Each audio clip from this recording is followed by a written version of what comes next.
तो दर्द दिल ते बढ़ाते नहीं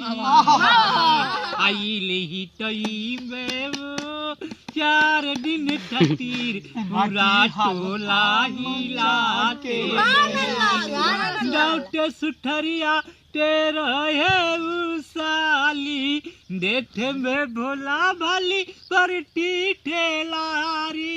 रोड ऐसा लगाते दई ओटरा चटर में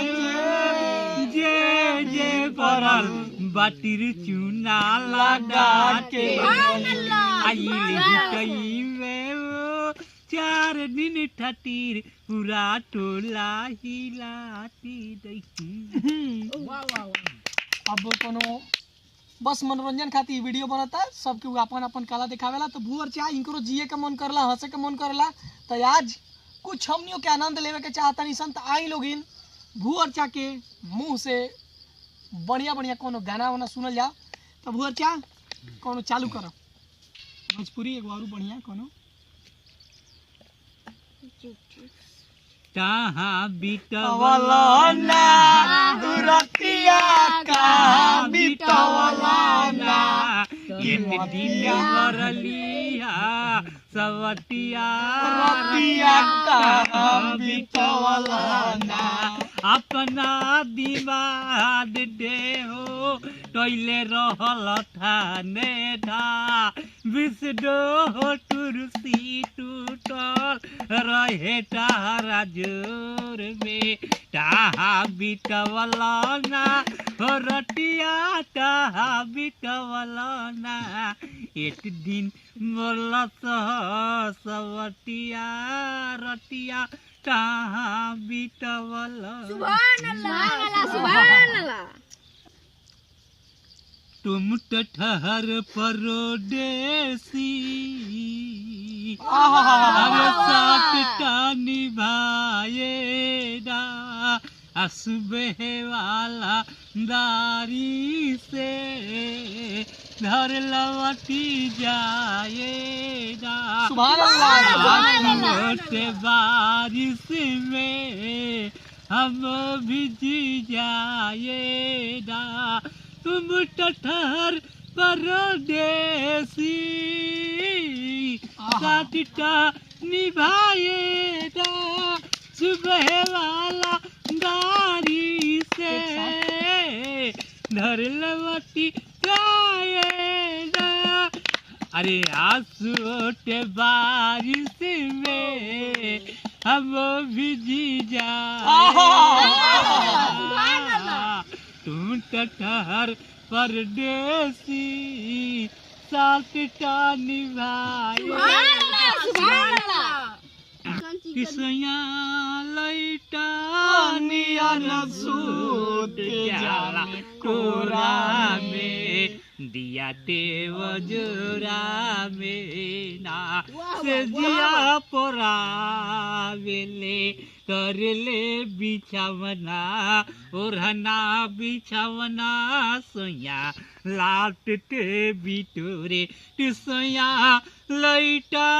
नियर सूट जाला टोरा में आदिया देव जोरा में। ठीक बा अब कौन और हो जाए यही पर अरे मारा ठुमटा बदल गई चाल मितवा देखो देखो रे हमारा कमाल मितेला मारा ठुमटा बदल गई चाल मितवा